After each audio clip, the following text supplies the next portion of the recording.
శ్రీ గురుభ్యో నమః. కృష్ణం వందే జగద్గురుం. పురాణాలు విందాం, వినిపిద్దాం, పిల్లలకి నేర్పిద్దాం. భాగవతం ఎన్ని జన్మల పుణ్యం ఉంటే ఈ జన్మలో వినగలుగుతాం కన్నయ్య. చక్కగా పురాణం విందాము, పిల్లలకి నేర్పిద్దాం కన్నయ్య. అలాగే ఏ అదృష్టం ఉంది, ఎంత గొప్ప అదృష్టం చేసుకున్నారు నందుడు యశోద స్వామివారిని సేవించడానికి, ఆయనని పూజించి ప్రేమించి పాలు ఇవ్వడానికి ఎంత పుణ్యం చేశారు, ఇంత అదృష్టం వాళ్ళకి ఎలా వచ్చిందని అడిగారు పరీక్షిత్ మహారాజు గారు. దానికి సమాధానం చెప్తూ సుఖయోగేంద్రుడు ఒకానొకప్పుడు ఒక బ్రాహ్మణుల జంట ఉండేదన్నమాట. వాళ్ళు ఏడాది పాటు నియమం పెట్టుకున్నారు. ఎవరి ఇంటికి వచ్చి ఆకలన్నా వాళ్ళకి కడుపు నిండా అన్నం పెడతామని నియమం పెట్టుకున్నారనమాట. ఒకనొకప్పుడు ఒక చండాలుడు వచ్చేసి ఆకలేస్తుంది భూ పెట్టండి అని చెప్పి అనగానే వాళ్ళకి కోపం వచ్చేసి, మా మడంతా పాడు చేసేసావు నువ్వు, అలాగే నువ్వు ఇప్పుడు వచ్చావు, స్వామివారికి ఇంకా నైవేద్యం కాలేదు, కాసేపు ఆగి రాపు అని చిరాగ్గా తరివేశారనమాట. అప్పుడు ఆ చండాలుడు సాక్షాత్తం శ్రీ మహావిష్ణువుల వాళ్ళకి దర్శనం ఇచ్చేసి, మీ పుణ్యం పుణ్యమే, అలాగే మీ పొరపాటు ఉంది, ఆ పొరపాటుకి తగ్గ శిక్ష కూడా పడుతుంది. కేవలం మీరు నన్ను 8 ఏళ్ళు మాత్రమే సేవించగలరు, నా బాల్యలీలలు మాత్రం మీరు చూడగలరు, మీకు నేను బిడ్డగా వస్తాను అని చెప్పి స్వామివారు వరం ఇచ్చేసి అలా చక్కని మాయమైపోయారు. వీళ్ళే ధరా ద్రోణులుగా వసువులందరికీ రాజు రాణిగా జన్మించారనమాట. వాళ్ళ దగ్గరికి ఒకనొకప్పుడు బ్రహ్మదేవుడు వచ్చేసి, మీరు మానవులుగా జన్మించాలి, మీకు స్వామివారు కొడుకులాగా వస్తారు, మీరు 8 ఏళ్ళు స్వామివారి బాల్యలీలలు చూసే అదృష్టాన్ని నోచుకుంటున్నారు అనగానే వాళ్ళకి ఇవేమీ అర్థం కాలేదు. ఒకటే అర్థమైంది, మమ్మల్ని మానవులుగా జన్మించమంటున్నారా? అయ్యో మేము మానవులుగా జన్మించము. ఎందుకనంటే వాళ్ళు అల్పులు, వాళ్ళు నీచులు, నికృష్టులు, జరా మరణాలతో అల్లాడిపోతూ ఉంటారు, ఎప్పుడు ఏడుస్తూనే ఉంటారు, కొట్టుమిట్టాడుతూ ఉంటారు. మానవుల జన్మంతా నీచమైనది ఇంకేం లేదు, మేము అసలు మానవులుగా జన్మించమనగానే అంతటి బ్రహ్మదేవుడు నవ్వుకున్నారు. ఇదేంట్రా ఈ కర్మ, స్వామివారిని సేవించి అదృష్టాన్ని వద్దంటున్నారు ఏంటి వీళ్ళు అనేసి అనుకోగానే వాళ్ళు ఏమంటారంటే, సరే ఇంత గొప్పవారు మీరు వచ్చి అడిగిన తర్వాత మేము కాదంటే బాగోదు కాబట్టి కేవలం 8 ఏళ్ళు మాత్రమే స్వామివారి బాల్యలీలను మాత్రమే చూస్తామనేసి అంటే, అప్పుడు ఆయన లోపల మళ్ళీ నవ్వుకున్నాడు. స్వామివారు మీకు ఇదే వరాన్ని ఇచ్చారు, ఆ వరమే స్వామివారి అనుగ్రహంతో మళ్ళీ మీ నోట్లో నుంచి వచ్చింది, సరే అలాగే తదాస్తు అని చెప్పి అక్కడి నుంచి స్వామివారు మాయమైపోయారు అనమాట గోవింద. ఆ తర్వాత వాళ్ళే ధరా ద్రోణులే ఇప్పుడు మనకి నందుడు యశోదగా జన్మించారనమాట. ఎన్ని జన్మల పుణ్యం ఉంటే స్వామివారి అదృష్టాన్ని, స్వామివారి లీలల్ని కల్లారా చూసే అదృష్టం వాళ్ళకి వచ్చింది కన్నయ్య. అలాగే మనం కూడా గొప్ప అదృష్టవంతులం. 1000 జన్మల పుణ్యం ఉంటే తప్ప 1001వ జన్మలో స్వామివారి భాగవతం వినే అదృష్టము ఎవ్వరికి రాదంట కన్నయ్య. ఇది స్వామివారే చెప్పిన మాట. 1000 జన్మల పుణ్యం ఉంది కాబట్టి ఈ 1001వ జన్మలో మనందరం భాగవతం వింటున్నాము. భాగవతం విందాం, బాగుపడదాం, స్వామివారి కైంకర్యం చేసుకొని స్వామివారి లీలలు కల్లారా విని చోలారా విని తరించిపోదాం కన్నయ్య. ఇక విషయానికి వస్తే ఒకనొకప్పుడు శ్రీకృష్ణుడు వస్తాడనమాట. వచ్చి అమ్మ పాలు ఆకలేస్తుంది అనగానే, సరే అని పొట్టి నిండా పాలిచి, నాన్న నువ్వు ఇంకా ఆడుకోపో, నేను మజ్జిగ చిలకాలి అనేసి అంది. మజ్జిగ చిలుకుతూ ఉందనమాట. ఆమెకి అప్పటికి 60 ఏళ్ళు, షష్ఠి పూర్తయింది, స్వామివారు పుట్టి 2 ఏళ్ళు అయింది కాబట్టి 62 సంవత్సరాల ఆమె అందాన్ని, సౌందర్యాన్ని వర్ణించారు కన్నయ్య. వర్ణనాతీతమైన అందం. ఆహా ఎంత అందంగా ఉంటుందంటే, ఒక చిన్న మాటలో చెప్పాలంటే, ఆమె చేతితో ఇలా చెలుకుతూ ఉంటే చేతిలో ఉన్న తెల్ల పూసలు ఎర్ర పూసల్లా కనిపించాయంట. అంత అందంగా ఉండేదన్నమాట. ఆమె చేతులు ఎర్రగా ఉండేటివి. అంత అందాన్ని వర్ణించారు, సౌందర్యాన్ని బ్రహ్మాండంగా వర్ణించారు. అలా మజ్జిగ చెలుకుతూ పచ్చగట్టి గోసేటని దిక్కుమాలి పాటలు పాడకుండా స్వామివారి లీలల గురించి, స్వామివారి కైంకర్యం గురించి అద్భుతంగా కీర్తించిందామె.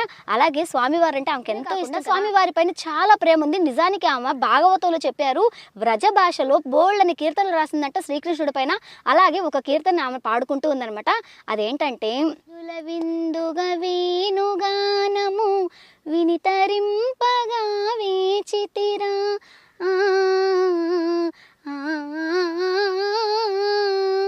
దీనుల విందుగా వేణుగానము వినితరింపగా వేచితిరా, వేచి వేచి ఈ వెన్న ముద్దవలి కరగిపోయేరా నా బ్రతుకు, కరగిపోయేరా నా బ్రతుకు, ఎన్నాళ్ళని నా కన్నులు కాయగా ఎదురు చూతురా గోపాల, ఎంత పిలచినా ఎంత వేడినా ఈనాటికి దయరారేరా గోపాల నంద గోపాల, గోపాల నంద గోపాలం.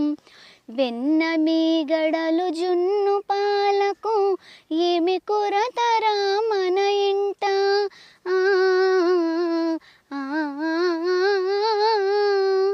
వెన్న మీగడలు జున్ను పాలకు ఏమి కొరతరా మన ఇంట, పాలని మృచ్చెలి పరుల చేతిలో దెబ్బలు తినకురా కన్నయ్య, పాలని మృచ్చెలి పరుల చేతిలో దెబ్బలు తినకురా కన్నయ్య, ఈ తల్లి హృదయము ఓర్వలేదయా, ఎన్నాళ్ళని నా కన్నులు కాయగా ఎదురు చూతురా గోపాల, ఎంత పిలచినా ఎంత వేడినా ఈనాటికి దయరారేరా గోపాల నంద గోపాల, గోపాల నంద గోపాల అంటూ చక్కగా స్వామివారిని స్తుతిస్తూ కీర్తనలు చేస్తూ స్వామివారి పాటలు పాడుకుంటూ ఉందన్నమాట గోవింద.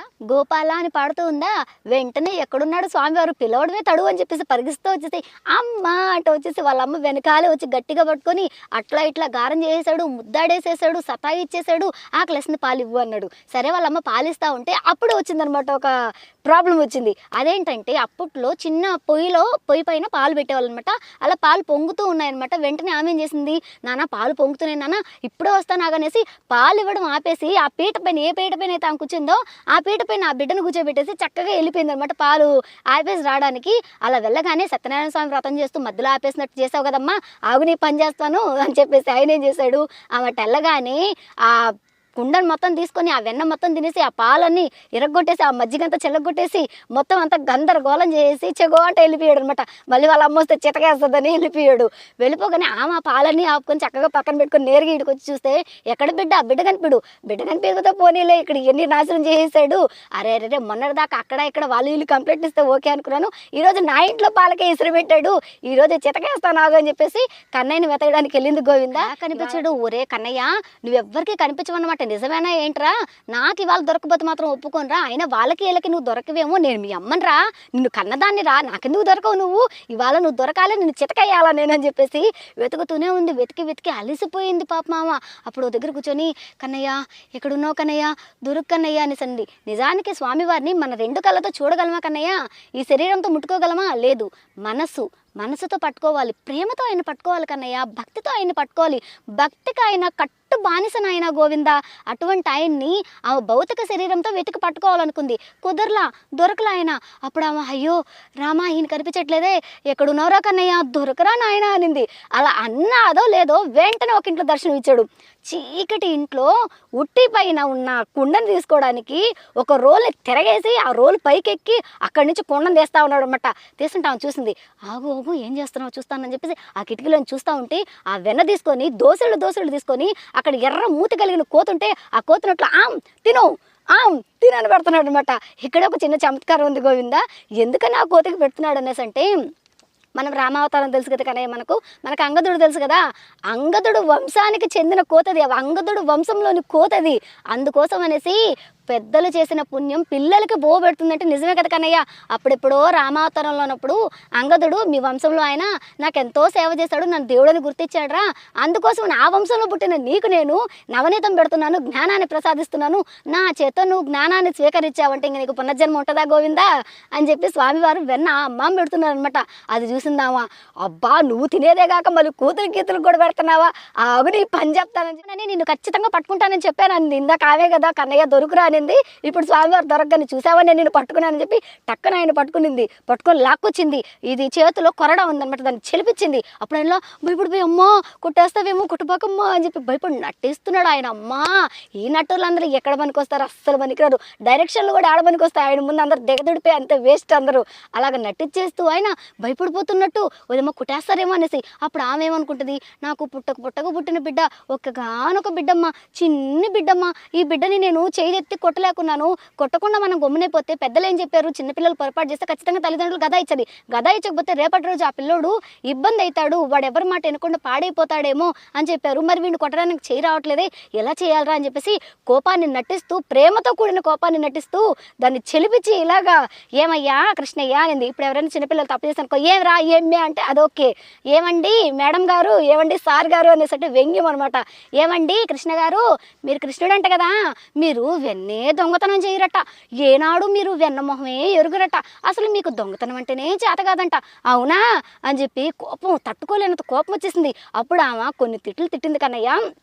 అవన్నీ స్వామివారికి ఒక గొప్ప లీలలైపోయి కన్నయ్య. ఇప్పుడు ఆయన చేసిన పనులు ఉన్నాయి కదా, ఆయన ఎత్తిన అవతారాలు ఉన్నాయి కదా, వాటి గురించి వర్ణించినట్టు ఉంటుంది కన్నయ్య. ఎలా అంటే మొదట ఏమంటుందంటే, నీకు నీళ్ళల్లో ఆడుకోవద్దని ఎన్నిసార్లు చెప్పినా నీళ్ళలోకే పోతావు, నీళ్ళలోకి పోయేసి చేపలాగా తిరుగుతూ ఉంటావు అంటే మత్స్య అవతారం వచ్చింది. అలా నీళ్ళలోకి వెళ్ళిన నువ్వు కొండల్లాగా ఎత్తినట్టు రాళ్ళన్నీ భుజం పైన ఎత్తి లేస్తావు పైకి అంటే కూర్మ అవతారం వచ్చేసింది. మట్టితో ఆడుకోవద్దురా అనేసి అంటే మట్టిలోనే నేను ఆడుకుంటాననేసి మొహం దారిపైన మట్టిలో పెట్టేసి పైకి లేపేస్తా ఉంటావు అంటే వరాహస్వామి అవతారం. స్తంభాలతో ఏం పనిరా అంటే స్తంభాలు ఊపేస్తావు, ఆపేస్తావు, రచ్చ రచ్చ రచ్చ చేస్తూ ఉంటావు. స్తంభాల నుంచి బయటకు వచ్చిన నృసింహస్వామి అవతారం అనమాట. ఆ తర్వాత లేనిపోనివన్నీ ఎవరి దగ్గర వాళ్ళ దగ్గర యాచించి తీసుకుంటావు అంటే 3 అడుగులు యాచించిన వామన అవతారం వచ్చేతో గొడవలకి వెళ్తావు అంటే పరశురామ అవతారం వచ్చేసింది. ఆ తర్వాత నీళ్ళల్లో దూకి అక్కడి నుంచి ఇక్కడికి మట్టితోటి ఒక వంతెల్లా కట్టేస్తావు అంటే రామ అవతారం వచ్చేసింది. ఇక వంటి పైన వస్త్రం లేకుండా పరిగిస్తూ ఉంటావు అంటే బుద్ధ అవతారం వచ్చేసింది. రోకలు తీసుకొని అందరి మీదకి గొడవ పోతావు అనేసి అంటే బలరాముడు అవతారం వచ్చేసింది. ఇక ఇవన్నీ ఎందుకురా ఈ కలికి చేష్టలు అనేసి అంటే ఆడతనము అనే అర్థము, అలాగే జానతనము అనే అర్థం అనమాట. కల్కి అనేసి అంటే ఆడతనం అంటే మోహిని అవతారం వచ్చేసింది. అలాగే రానున్నది కల్కి అవతారం కదా, అలా కల్కి భగవానుడు అవతారం కూడా వచ్చేసింది. తెలుసో తెలియక అమ్మవారు చెప్పిన మాటలని ఆయన అవతారాలు అయిపోయాయి అనమాట. నువ్వు ఇన్ని రూపాల్లో వచ్చినా, నువ్వు ఎన్ని శాస్త్రాలు చేసినా నేను నిన్ను పట్టుకుంటాను రే, ఎందుకంటే నేను మీ అమ్మని రే, నేను పట్టుకుంటాను నిన్ను అని చెప్పిస్తాను నిన్నమాట.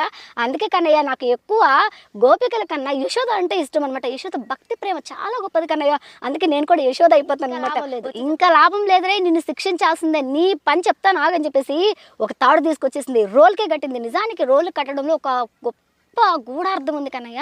ఏంటంటే పూర్వము రోకల్లో వేసేసి బియ్యము ధాన్యం ఉంటుంది కదా, ఆ ధాన్యాన్ని ఆ రోల్లో వేసేసి ఆ రోకలతో ఇలా ఒక పోటు పోస్తారంట. అట్లా కొడుతూ ఉండేసంటే పైన పొట్టంతా పోయి లోపల ఉన్న గింజ కనిపిస్తుంది. అలా కొట్టడం ఉందే అదే సాధన. ఆ లోపల ఉందే పైన ఉండే పొట్టు అదే అజ్ఞానం, లోపల ఉందే గింజ అది జ్ఞానం అనమాట. అలా జ్ఞానాన్ని తీసుకురావాలి యశోదలో ఇంచి. అందుకు స్వామివారు కావాలనే కట్టుపడ్డాడు, ప్రేమకి కట్టుపడ్డాడు స్వామివారు. ఇక రోలుకేసి కట్టడము, దాని తర్వాత జరిగిన అద్భుతమైన విషయాలు రేపటి రోజున మనందరం ముచ్చటించుకుందాము. చక్కగా పురాణాలు విందాం, పిల్లలకి నేర్పిద్దాం కన్నయ్య, వినిపిద్దాం గోవింద, భాగవతం విందాం కన్నయ్య. మరిన్ని విశేషాలతో రేపు కలుసుకుందాం. జై శ్రీరామ్ గోవింద. బలం గురోర్ ప్రవర్ధతం.